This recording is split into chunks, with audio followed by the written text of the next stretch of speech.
Good morning, good afternoon, or good evening, depending upon where you live around the world. This is you could almost call it a part two of the previous video, where I showed the pretty much complete model that I'm at least contemplating making in this style. I've added lattice work here, screens. They may, in fact, have a double layer, one where there is the screen for, how would you say, the aesthetics, and then there may be a waterproof membrane underneath that's completely transparent. That's an idea. The idea being, though, that this bit gives you some sort of, privacy or shelter. It may or may not have a waterproof sheet behind it, but it certainly would afford some rain protection to the dome. The rest of it is waterproof, or weatherproof would be a better way of saying it. And this just, it would take a lot of driving rain to get past it, but past it would get. So there's those options that you could consider, to stop that. And of course, the opening needs its own sort of thought. And if that's just a removable screen, maybe even something that would be able to be hinged or easily open and closed, well, then that's a decision that each person would come to themselves. It could be just that it's like a pergola, but nowadays there is a move to have it's been like that for a long time, but it's nice to have a pergola that can be closed in for those times when the weather is a little bit rougher than you want, but still it's a nice area to be out in if you're inside this dome and enjoying whatever you're doing while you're out there. So yeah. So it's a nice area, I think. This is a nice addition to a property. It's not suitable for everyone. You may need the more conventional post and beams and what have you, but for something this size, to have a post and beam situation, they're going to have to be fairly chunky. A 6 metre span, really you're starting to get up into major timber sizes, and if not that, you need to go into a truss type situation. This, and the claim to fame for domes, is that it is able to span pretty big areas economically. Not economically just in the size of the timbers used, but it's just a lot area than it would be, like a lot open than it would be if you were to have trusses or big beams, etc. So, yeah. As I say, not for everyone, geodesic type structures, but done tastefully, I think they can look quite nice.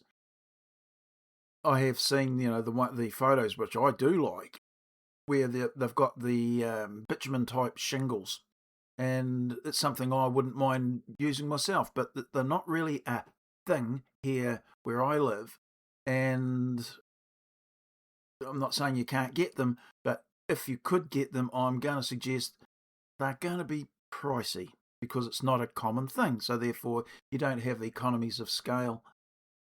I have gone round the dome. As I said, did the lattice work here, solid piece of timber here to act as a bump stop for the line trimmers and lawnmowers, etc. Put a bit of trim around the legs and the opening just to tidy it up. I'm showing it in contrasting colours. You choose. I just left it plain white just to make it lighter, and it stands out quite well. All likelihood you could paint, stain this in, timber colours. The choice is open, so yeah, I just thought I'd include it. And old mouth's not working properly. I'd include this now so that we could kind of almost like draw a line under the series of redraw videos, that I carry on doing some minor work on it, more like the details. There'll be videos made of that, and, well, that's not really going to add to the series set of videos. I'll be working a little bit more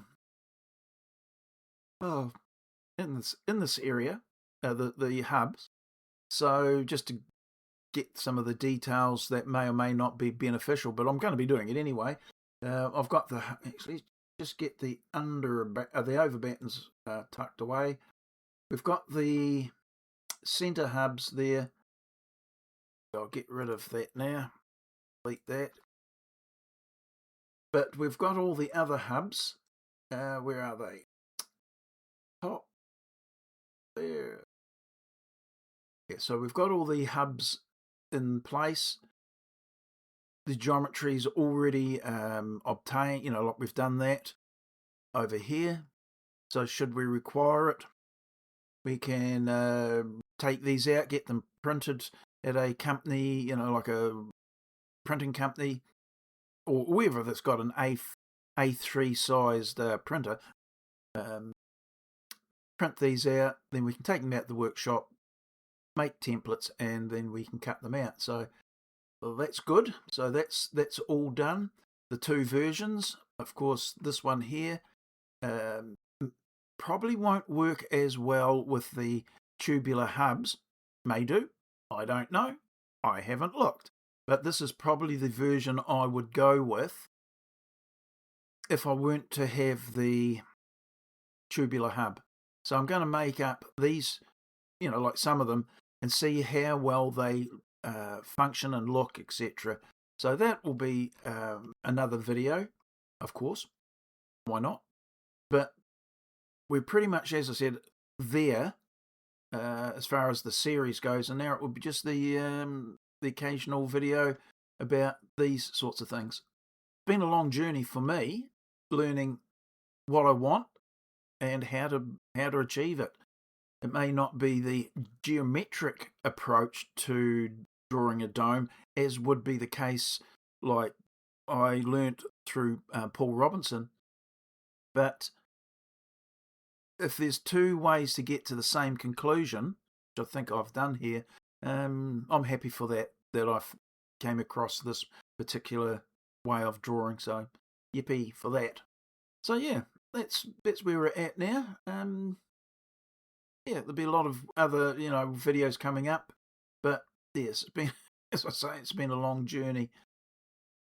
As and when the information pops up as I'm doing other things, well, we'll look at that. I may even just do a redraw of the non-hub version. As I said, it caught me by surprise because I didn't have a good opinion of it, really, because the examples I'd seen weren't that stellar. They weren't standout. But I did see one just recently, and I'm thinking, man, that is a really nice looking dome. And not having hubs at all. So it is to that point where it's a joinery grade, good quality timber. The joints were absolutely spot on. And I'm thinking, yeah, I can see why people want to do that. So that might be something that I can look at, just for my own interest sake, because as I said, the reason I do all this is because I enjoy it. That I want to build one is just the icing on the cake sort of thing. But yeah, it's been, as I say, quite a journey. I've enjoyed it, been frustrated, and I've learnt a lot. So now we can pass that on out in the workshop, which will be the proper place to actually continue this series on, actually. Not on screen like this in SketchUp, but rather out in the workshop doing some of the trial joints and hubs, etc. So, yeah, going to be interesting. So, keep a wary eye out. Certainly not the last video in the dome sort of area, but for this particular redraw here, we might call it a day. So there you go. Rightio. I'm going to wander off. In fact, I'm going to go outside to the workshop 6 minutes past 9. -3 tonight, so it's going to be a bit nippy. So I'm popping out there. I've got a couple of things I'm doing, so it's good. And one of them has been very, very satisfying that I've been able to get the miter saw to a state where I can start using it in the manner that I want. And one of the areas was for the non-hub dome. So, bit of a coincidence, but it is. It literally is just a coincidence. But now that I can do that, we can do some models and see how much we have to learn. Because it was a. I know I'm jumping around now. The video I saw of the dome, I think it was either Portuguese or Brazilian. Just trying to remember, because there were a couple of videos that I got all jumbled up. Yeah, doesn't matter anyway. If I find it, I will pop up the details of it on screen. I'm just looking on another monitor to see whether I kept a screenshot of. No, I've deleted it. Bit of a nuisance. But yeah, I'll pass that information on so you can go and have a look at it and get the appreciation that I did, if you want.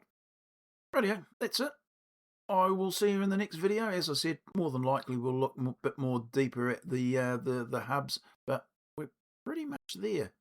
Might actually do a video. I did say that, didn't I, in another one, that we might look at how we make the hubs. So anyway, we'll have a look at that and we'll get back to you.